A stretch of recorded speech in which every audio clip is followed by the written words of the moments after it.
education to auditing and holding public office actors to account to the people. Thank you very much. Let me also join the other panelists to commend the keynote speaker. I took notes copiously.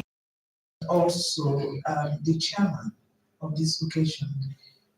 I'm asked to speak on media and accountability. I think that's why the media is actually referred to the press as the fourth estate of the realm. We're here talking about reconciling campaign promises with governance realities, challenges, and prospects.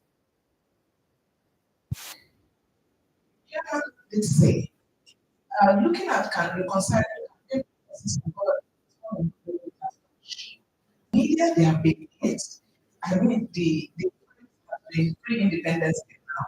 It's not 100 meters that they're working, but I believe they can do more. I also think we should try to situate evaluation of the media, meaning the ecosystem, the media ecosystem, the political economy of the media. There are so many challenging factors. But by and large, I think that they are working hard leaders to account. There is some very thought-provoking editorials, deep feature, and now we're having conversation. I also think that recently one of the GOCOP members did something on federalism. We can conclude. But I think that they're working extremely hard. And now that we have the fifth estate of the realm, the social media, there's no hiding place for anyone. So both the citizens are also involved. And GOCOP, look at the collective of the people sitting here. Every day before I wake up, I hear one story or the other. You just said that my president, he's my president, actually, of IPI. My president is about taking someone to court. I mean, these are ethical issues. And if the media, if our media organizations don't bring these people to account, how would we, citizens, have known that the people who are actually leading us, I won't use the word morally bankrupt, I would say that they lack integrity. And so you can't mount a position of leadership and you are able to deliver hope to people without capacity. So I think that the media is doing well, in my opinion, but we can do more. They have had several projects, media and accountability, a 3-year project, and it was focused on media organizations that are not legacy media, because the political economy will not allow some of them to cough. So the self-censorship in most of those organizations quite strong. But the GOCOP and the fifth estate of the realm, they are freer, and even if the legacy media decide not to bring government to account, the people, by just the dash of their phones, are throwing up there. So it's clear for all of us to continue with the conversations to drive. And I also believe that the media, particularly the fifth estate of the realm, we should not throw away the baby and the bathwater. We should begin to see how we can improve on their capacities, the media literacy of the people. Because if you read the work of Amartya Sen, for instance, Amartya Sen is a development economist. He talks about if you want to know that government is delivering, ask yourself what has happened to poverty. Ask yourself what has happened to access to education. What has happened to access to healthcare. So I think that the media, the press, they are throwing up these issues. It's for us to continue with the conversations. And that's the only way. And we also need to encourage them. This slap, strategic lawsuits, frivolous ones, just to discourage them. But I like the cohesion, the synergy among the media groups in the country, and they will come out very strongly that you cannot cow us, we have to speak, because it's our duty to bring them to account. So it's work in progress. That would be my submission. Thank you very much, Prof. That's why you're a prof. I'm coming back to the media. And Alaji Mojid Musliu is president of IPI Nigeria, which I'm a member.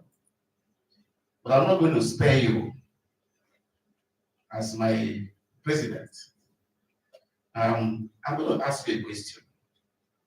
If a doctor wants to cure or attend to a patient, that doctor himself must not be sick. Doctor must be sound, healed, strong to attend to somebody who is ailing. There is something about the media. It's not just a Nigerian thing. People say that the media itself is not healthy, morally so, in a manner that it should be able to stand to bring another person to account. Is there hypocrisy in the media? Is the media morally enabled, morally equipped? I'm not saying intellectually now. Does the media wear a moral badge to bring that politician to account? Well, thank you. You know, when you find people that are morally upright, it is most likely that they are all right in other forms. So when the economy of the media in this country is a very difficult one. We have colleagues who are hardly paid salaries, all kinds of difficulty in the media. You see government always enabling other sectors. They enable aviation, it's aviation for entertainment for all kind of support. The media hardly gets any support. So the truth is that the media in Nigeria is struggling. Nobody cares. It even does appear that politicians enjoy the fact that the media is in that state. It's anemic. Because it's unable to hold them to account. When you are being disempowered, you are being weakened. So nobody is interested in saying, okay, how does the media get newsprint? All the newsprint, the Goku and all of that, they are all dead. You need to report newsprint. Nobody cares about when they were giving COVID-19 fund to sectors, nobody bothered about the media. Because they always want the media to be on its knees. So it's never able to stand strongly. So the consequences are that you find media organizations that are very strong. At times, the Speaker of the House is here. I'm not sure throughout the years he was Speaker, they bothered about what are the provisions in the budget that we go to the media sector when they were budgeting. They never bothered, but they will budget for other sectors and all of that. And the thing we don't understand about this is that the media, we all need the media at one point. You may be in power and think that it is important for the media to be weak so that you are at peace. But when you are out of power, you will need the media. I remember, and I'm saying this here, when Obisametu was spokesperson for the PDP, the premium guys was doing some critical reports. He didn't quite like the media. But when he was out of power, And he was in trouble. He came to the same media organization. So you guys are credited. Can you help this? That's what it means. But in the face of this difficulty, I would say that the media must innovate around the difficulties that it is facing. You cannot continue to, of course, the media is a business. Whether government enables you or not, you must find a way to remain alive and feed your. So we have a crisis of sustainability.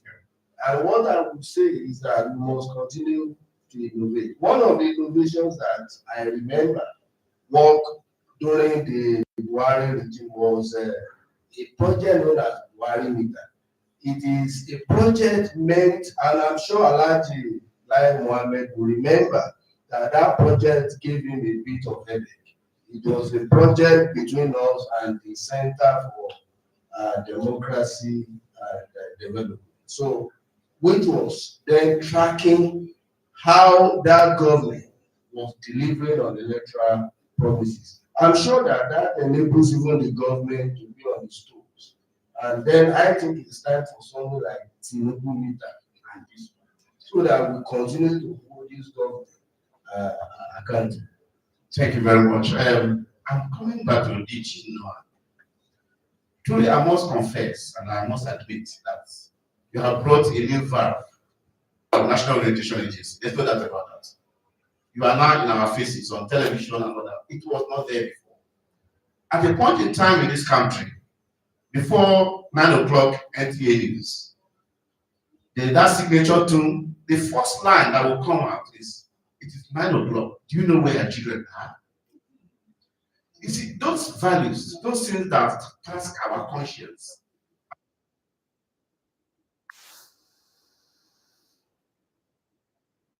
To family values, it is in having family values. A thief, even when it's our own. These days, what you see is that a people will own a thief and say you are calling me a thief because it's not from your stock. So we take proud ownership of a criminal who has forged certificate, and we are defending the person boldface. The instrumental accreditation agency in any country is undeniable. I want to ask you, sir, because when we talk about campaign promises and the realities, it is not just the media to audit it, the people too. How much orientation, how much equipping are the people have you done so that when somebody comes with 5,000 naira to buy vote next time, they will say, that message that we're hearing, don't sell your vote, don't sell your conscience, it will be ringing there. So how much of that are you doing in the system to also enlighten the people in the area of choice to make? They may not be able to read the manifestos, they may not be able to do this, but they know that when somebody promises them bridge when they don't have water, they should be able to discern that this man is flying. That is not what we need now.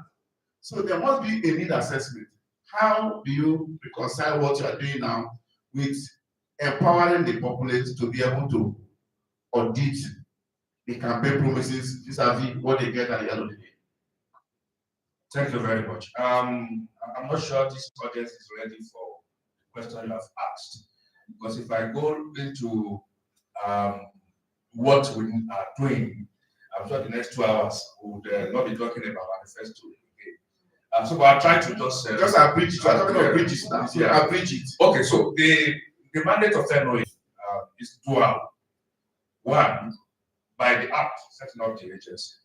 One is to communicate government policies, programs, and projects. The second leg of it is to put in place a value system and conduct value orientation for the country.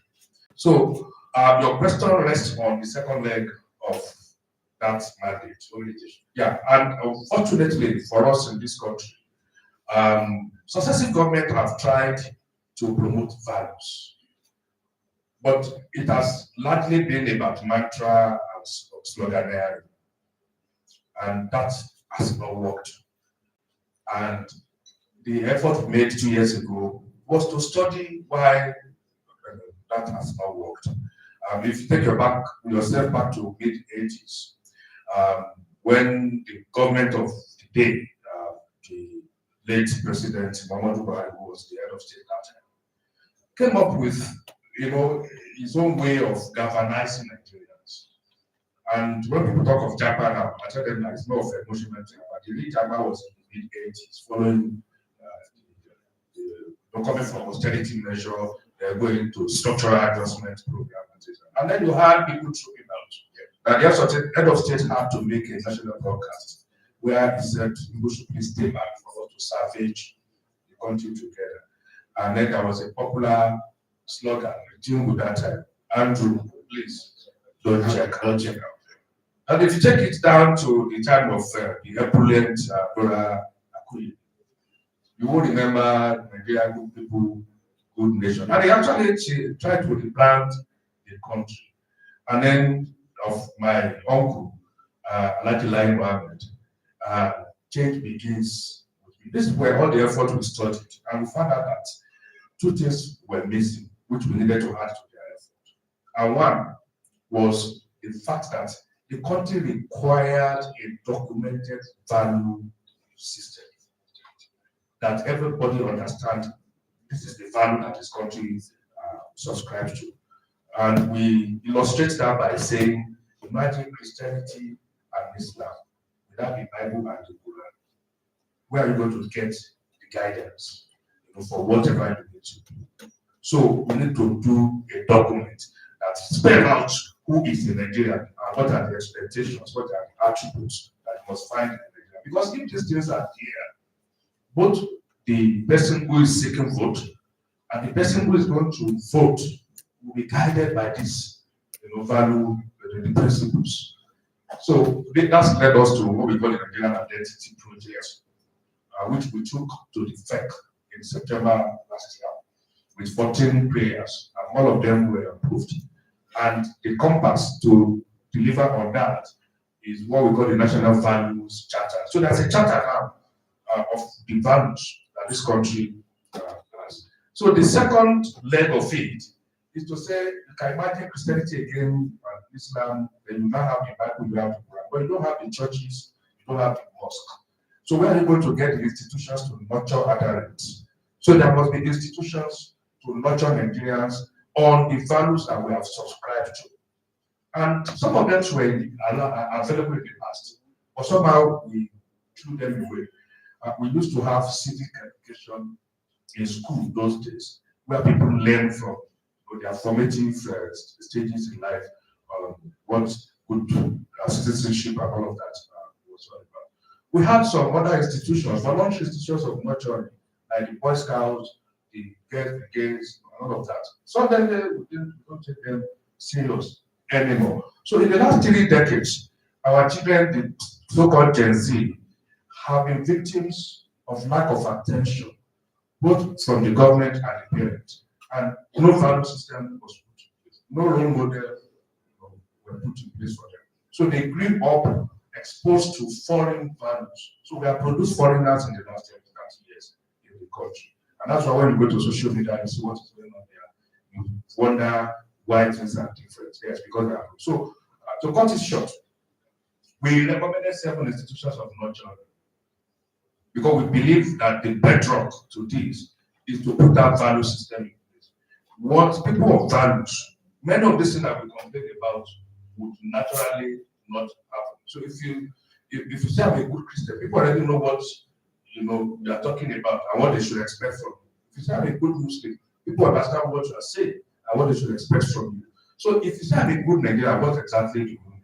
We should also understand what you are saying and what we should expect from you. And there must be parameters to measure how well you are living up to the citizenship, the quality that we must find in you. So of the 7, one that is very key to this issue, we recommended that a subject should be introduced in our school that must be made compulsory from primary school up onto the university.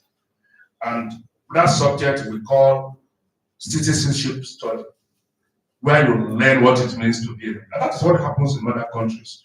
So I can report back to you that starting from this very academic session, what is called heritage and citizenship study as a subject, compulsory subject, has been introduced, and it consists of history, ethics, civic, has been introduced back into the education system, and it is compulsory. At what level? From primary school to secondary school. So you must learn it. And when you also not so currently we've set up a joint committee with the Board of Polytechnics and Colleges of Education, discussing how to incorporate that into the curriculum at that level. That is also going into NUC. We also have a joint committee working on how to make it. In the general study that people do in the university, which is compulsory, then the Nigerian value system is going to be incorporated into it also. So when you leave your university, or you're given a certificate which says you have been found worthy in learning and character, that is the character aspect of that. So that is one of the 7. And that's why I said the time. Thank you, DG. Please, can we have a round of applause for him? The very fact that we are now teaching history, we We jettison history, but smart leadership, smart government, you must find a way to bring something. They now wrap it history into heritage. Heritage and history are actually the same thing. So there's semantics. But I like the fact that we are going back to that foundation that was destroyed. And that brings me to Prof. Because you are somebody who molds character and content at the level that you'll be doing it consistently. You must have, you have produced politicians. So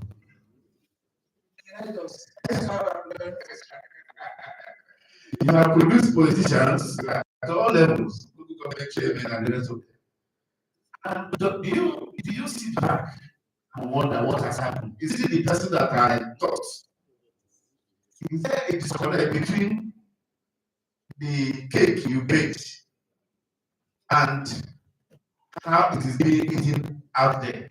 Not the way you thought, the taste you come out. They taste different. And if they do you think there's something wrong with the polity itself in Nigeria that makes them say one thing and don't mean it and they do the opposite? Thank you. I think that there are so many things that shape a human being. We don't do much in the institutions of learning. And the DGLA has really hit the nail on the head. There are different major socializing institutions. Family, school, and places of worship. You see, the child became a thief. The parents did not train the child to be a thief. I don't see it's rare for you to see any sane parent asking the child to do it. And so when they come to the universities, some of them are already formed.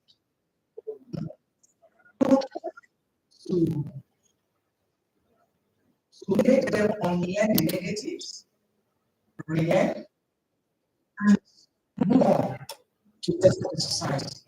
We're very conscious of what we do as teachers because I usually tell students that you can't force us, you can't blackmail us not to do our work. We do our work. That's why we ensure you and then lectures is a show of responsibility. Why the university will say you require number of attendance for the exam. One check. But I'm telling you, if you don't meet it, I'll stop. I am producing a weak product and sending the person to the society. The person will not be able to. The university level or whatever training institution trying to move people to be useful to the society. My father taught me that education is for service. So I could do so many things to earn a living. But you invest to shape you. And that's why we can't award you a degree just because you are not. Must be a and so when they come into the society, sometimes re-socialize, let me use that expression. And that is why you can have someone who gets into a position of governance and will not deliver on governance. Actually, I need a unit of my university now. I tell everybody there that if you're given a task to do, and you must do it with the whole of your heart. So that's how we do. So when they come outside, people may see them. They teach them. We don't teach students to be corrupt. We don't teach them to cheat. But we still get those who cheat, and we sanction them. We apply the sanctions. So generally, as a university done, I train my students to be good, and they are doing well. Many of them are doing well, but we also have a few exceptions. A few exceptions because, like I told you, the formation of an individual for national service is not solely having responsibility in the classroom. But when they get to the classroom, we do our job because we are on the position of truth and we ensure we do the right thing. So when they come out and they get to work and people begin to teach them rhetoric, not reality, where did it collect from? But we continue to work at it, and that is why you have what we refer to as lifelong learning. You don't just do a certificate and disappear. At every point in time, people continue to skill and upskill. There are emerging things that people talk about. You have to learn basic education, you have to think about moral, you have to think about how to deliver on your key performance indicators where you work. Because if you don't do that, that unit has failed. The country is made up of both the public and private sector. Why do we have people, for instance, in the private sector that are successful? And when they get to the public sector, they are not, and vice versa. And so there are a lot, but likely the university, given the kind of curriculum that we run, put it in such a way that when you graduate from any level of education, you are trained for service. You went to the university, you're doing well. You went to the university, you're doing well. Here, university, almost everybody here. So I think I would praise our institutions of that doing an excellent job. And we see that we continue to revise our curriculum. We just told us about what and how we're going to embed it. So based on this, from time to time, we do revision of curriculum to make them strong to attend to issues in society. So I think I will score us well that we're doing our best. And what we need now is that um, trust fund is there. We need all the support for infrastructure, research, so that we are able to deliver students, that are actually hands-on and be able to for national development. GOCOP is doing this. Find out how you can partner with us to have clinic to support us. Remember, we are co-creating. The creation of people that will serve the country is not in isolation, not about any study, but it's about cooperating, and that's why we talk also about cooperating. You're looking for trouble. I want to ask a professor.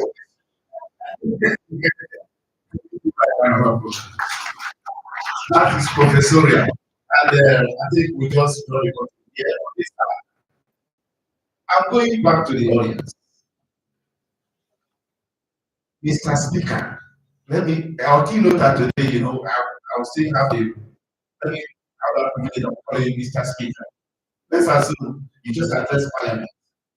And parliamentarians and the people they listen to you, and of course, that was great.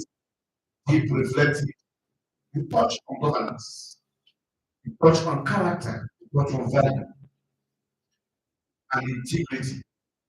Somebody speaking, if somebody tells you, I will do this tomorrow, that is what wrong. He does exactly what they have to do. And he keeps promising you and doing it. In behavior, human behavior is that you will start behaving that person. The trust deficit will even appear. You will trust the person completely. But there are people in the audience, that's the parliamentarians, because Mr. Speaker has people also in the parliament.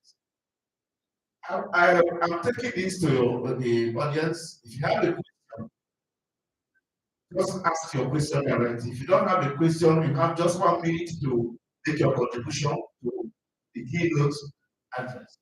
But I want to also emphasize before I do that. One, the chairman has told us that freedom is good. Democracy is about freedom, liberty. But freedom must be allowed to make mistakes. So what is that saying us? We must presume that the system is not perfect. And no democracy is perfect. We are seeing what is happening to America over 200 years of democracy, and their president is behaving like a monarch. But that is also the imperfection of systems and imperfection of human beings. So if you have a question, please. I have a question or yes, ushers, please pass the mic to them. We just take 3 from the audience, please. Okay, thank you. My name is Olayinka Agbuola from Ibadan. My question is going to be very, very brief, and I'm going to direct it to Madam Lanre Saudili. I want to ask you, do you know that the assignment you have at hand now is the most important that we need in Nigeria today? All we need to produce implementing it. Have you crossed your mind before? Thank you very much. Next question. Well, yeah, I will address my question to you. The issue is when you talk about trust deficit, you look at the vulnerability of the electorate or the vulnerable sector of the society. How do you address this problem? You want to have incredible system, incredible and accountable system. How do you address it? Yes. Next. Well, take a lady, please. My name is Olabisi Dejifoluti. Yeah, I want to know the relationship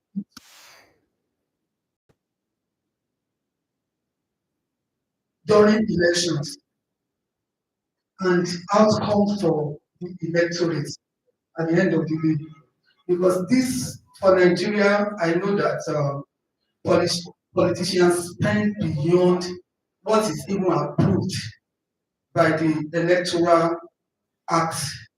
And at the end of the day, it appears as if they are more interested in keeping what is spent during elections.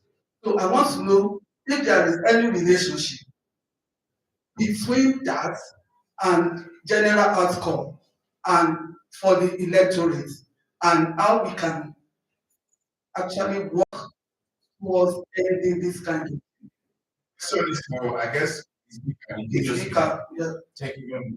So we have three questions. Speaker wants to know from DG man. Our assignment is the most important. You realize that? I don't know why I want to do.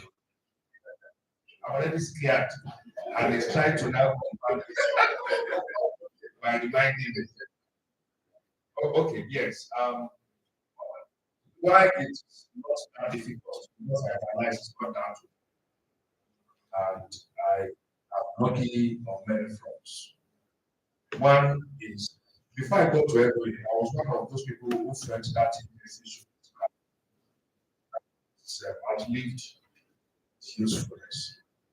But I was lucky when I got there within 2 weeks. I realized that the issue was not about agency. That's a typical Nigerian thing. The agency was to do it and deliver on its mandate, but it's been completely abandoned over the years. Not much for them to do. They are competent, they are committed, so that one problem solved. The next thing is to look at our agency under a ministry. I need I need my minister to buy. I'm also lucky on that front to have a friend, a brother as a minister who completely throws himself into that. Then to see it completely, I am lucky to have a president who places so much emphasis on the issue of unity. And LOA has that responsibility. So, with all of this, falling in place for me, it makes the problem much more easier. I'm also coming from India. I know that sensible number, would, even without asking, say we must support it. It's one of us. So, what that might be able to say. So I'm able to do all of it that we have been able to do so far because of all this trust that I play. So I understand how important it is, and I know that in this country, I said one of my presentations, president was there. No, I don't know where. We can build all the bridges, we can do hospital, we put schools in place, beautiful roads, do a lot of infrastructure. Then you will have citizens who bridges are removed. You go to the rail track as people who remove the rail slippers themselves. You go to the beautiful road and they remove the manhole and sell. And you Let people go to the hospital and nobody is paying attention to the duty of care. So you could have all this. That's why you that this thing that a mansion like you, in time immediately will sell that mansion for people. So it means it's back down to our values. So that's why without putting in place a solid system that we all subscribe to, it's difficult to move forward. So I understand. Thank you for that question. Thank you very much. We are going back to the speaker, our keynote. So please pass the mic to him. The first question is vulnerability of the electorate. They are vulnerable. You consider that. The second one is the relationship between what expense and outcome of that expenditure. Is it correct? Well, let's start with the first one. And before I go, I try to prepare my mind and look at it. And I approach politics locally. You see, part of the problem of our politics, our lack of democracy and politics, is the selection process of leadership. It creates a lot of problems. Let me give you a simple example. If you go to a war, I get all the people, the youth, the elders, the women. I say, look, I have 200,000. I work in this community. I want something. You say, Mr. So. And you hardly find anybody who rains down because he knows and believes in his integrity that when you come back to that money too. But in selection for political offices as we have them today, that doesn't work. So that good man does not work.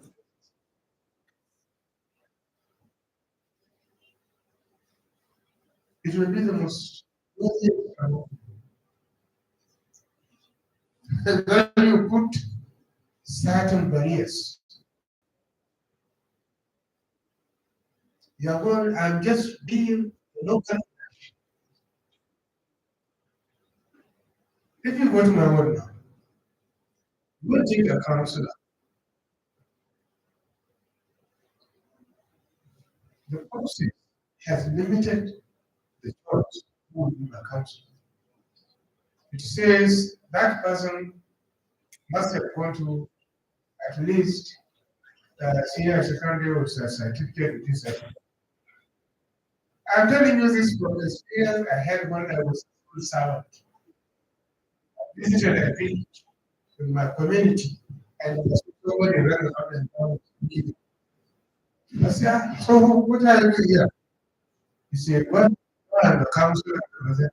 We have the people complain of access. So we have brought grader before to provide them access to transport their harvest. If you say that madam has attended secondary school, the person who attended secondary school, he can't live in the village. A lot of problems. Selection process, realizing and appreciating who we are and what we want. That's the foundation. And coming back to nobody is in politics to make money. The time to make money in politics. You see,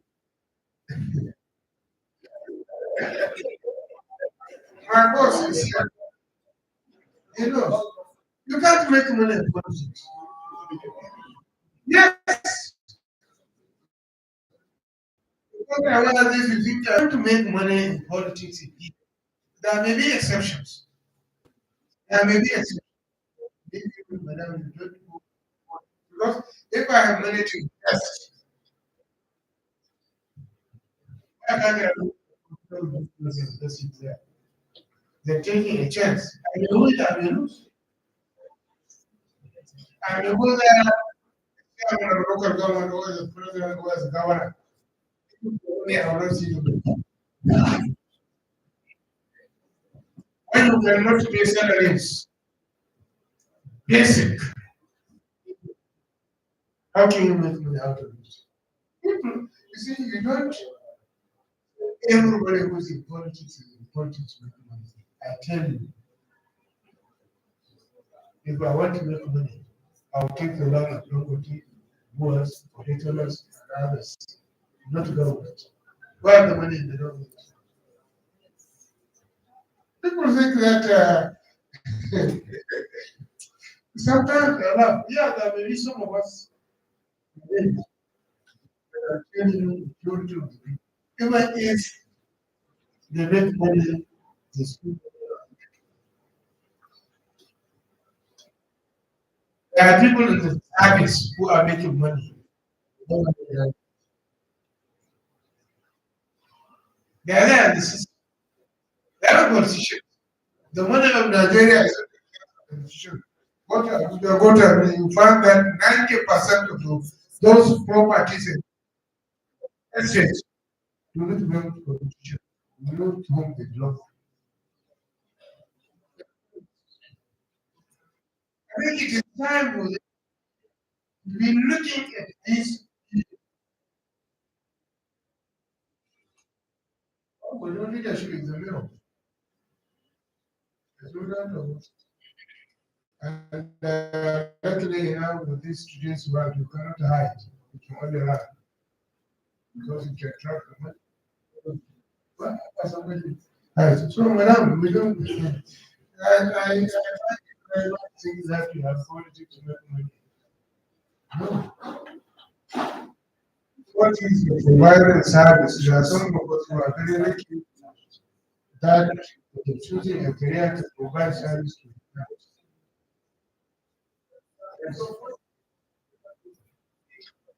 because you fail to look at where the money is. Look at Lagos. I mean that all the ones in Lagos belong to civil servants. There are people who are making the system, and they are very nice, but you are looking at your level, and they will are not. There are very few of us. We don't say that, but there are very few. You guys looking for the money, looking, finding somewhere else. It is a very interesting subject. First one is the leadership process, election process creates a lot of problem for us because we have taken a system that is devoid. Now come back to Noah. That is devoid of,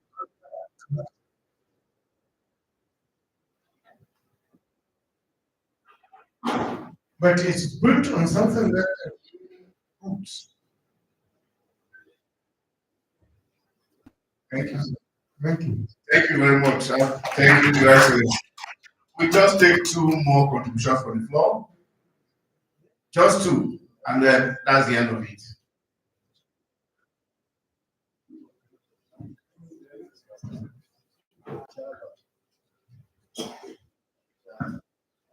Chairman will now speak. I want the chairman speaks. End of story. I'm an editor, so I will edit everything there. The paper will go to bed.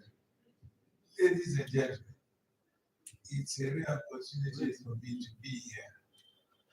I do think separation. But when the British left us, they left us with two people. Try to talk about our country. We are blessed with this country. Human resource, mineral resource. We will pay. I have snakes in this country. There is no village that is not blessed before the now, time you travel and come back, out there now you see Nigerians who are consultants, experts in these experts. Then keep asking, what is it?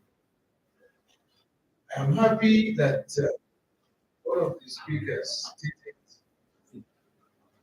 the moral part of education. When I was in primary school, civic training, do's and don'ts, the teachers have the game. Come late from primary school to university. I keep asking the giant of Africa, what is going on with us? Who created South Africa? We didn't get anything for it. Who fought was Zimbabwe. When there was crisis in Somalia, remember that that president came to Haiti and he died here. There was also crisis in Liberia. Who went there? I was still in the South when we sent ships to block the channel, to prevent invaders. The same thing in Syria. Remember Congo? Who liberated Congo? I said, what can we do? Like the topic discussing. We, the giant of Africa, we even gave loans in those days, even during General Gawa's time, to European countries. So, I have come to the conclusion, and that is what I want to share. The constitution we are running is not democratic. I have seen both sides, the military and in the. Now, you look at the constitution. For a military, power comes from the top downwards. And God makes you refuse your commanders. Yeah, we, the military, provided this current constitution akin to a typical style of it. And that is why you don't get impact from the masses. Power must come from that upwards. I started thinking recently. I visited the mountain. You know, that's the toughest area for police arrest.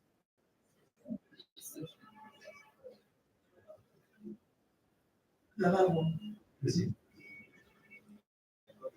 the DC there, downstairs, cells. I saw long, 14, 15, 16, around that, many of them. And he was asking, he said, I keep thinking in my mind, these were boys. There are schools to train Yahoo boys. Their parents were also part of it. And it's better for you to go to Yahoo school. It's a fact. So, those things.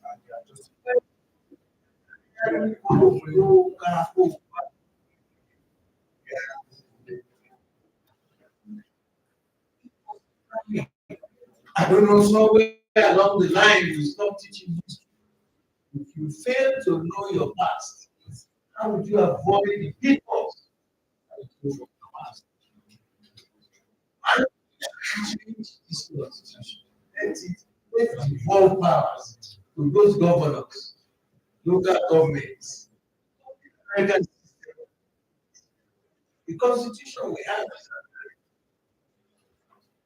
we why should local government take the local government?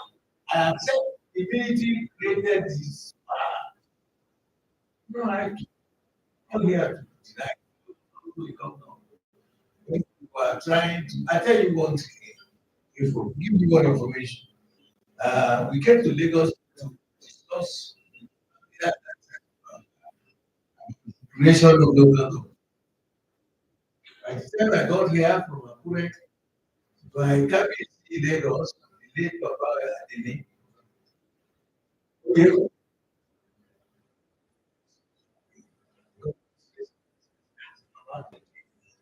said, they want to see.